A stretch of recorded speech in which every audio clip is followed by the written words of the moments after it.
इस वक्त जहाँ पर मैं मौजूद हूँ मैं आपको बताऊँ कि कश्मीर उज़्मा जो है वाहिद एक ऐसा वेब पोर्टल है जो इस वक्त उस इलाके में मौजूद है जहाँ पर चंद रोज़ कबल जो है बादल फटने का वाक़या रोनमा हुआ है। ज़िला हेडक्वार्टर से लगभग 70 किलोमीटर से ज़ायद का ये रास्ता है। मैं अगर आपको बताऊं कि पैदल जो है ये लगभग 4.5-5 घंटे का ये पैदल रास्ता जो है ये इलाका होंजड़ जिसे कहा जाता है। लगभग जब परसों शाम का जो ये वाक़या है, जब यहाँ पर बादल फटने का वाक़या जो है करीब 8 बजे के करीब रोनमा हुआ, उसके बाद मैं अगर आपको बताऊंगी कि ज़मीनी हक़ाइक़ क्या हैं इस वक्त,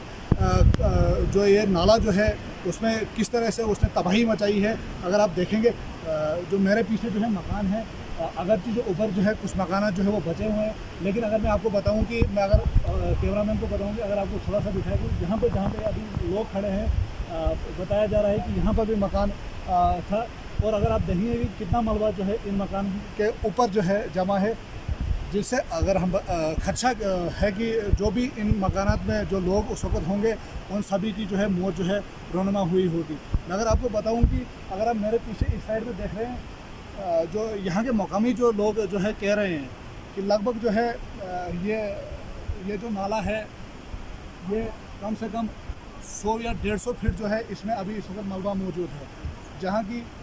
जबकि यह जो नाला जो है वो काफ़ी नीचे बहता था, और इस वक्त जो है लगभग 100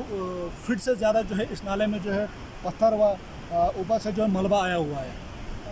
मेरे पीछे आप साफ देख सकते हैं कि इस वक्त जिस जगह पर हम मौजूद हैं इस जगह पर भी मकानात तामीर थे, उनमें लोग रह रहे थे, जबकि मकामी जो यहाँ के लोग जो है जब हमने उनसे बात की उनका ये कहना था कि वो इन लोगों को बचाने के लिए आए थे, लेकिन उसमें भी बचाते बचाते कई लोग जो ऐसे हैं जो उस वक्त उस तूफ़ानी सैलाब की जद में आकर चले गए। इस वक्त की जो है अब तक ये 7 जो है डेड बॉडी जो है जो कल रिकवर हुई थी। अगर मैं आज की बात बताऊं तो रेस्क्यू ऑपरेशन जारी है, पुलिस यहाँ पर मौजूद है, आर्मी है, उसके अलावा NGOs यहाँ पर है, मकामी लोग हैं, जो इस वक्त SDRF की टीमें हैं वो लगी हुई हैं।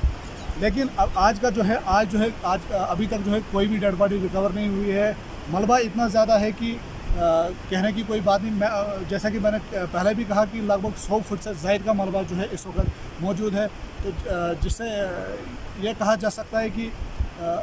अगर कोई अफराद मलबे के नीचे दबा भी हो तो उसका ज़िंदा जो है बच कर निकलना नामुमकिन ही है। मैं किश्तवाड़ से कश्मीर उज़्मा के लिए आसिफ भट्ट।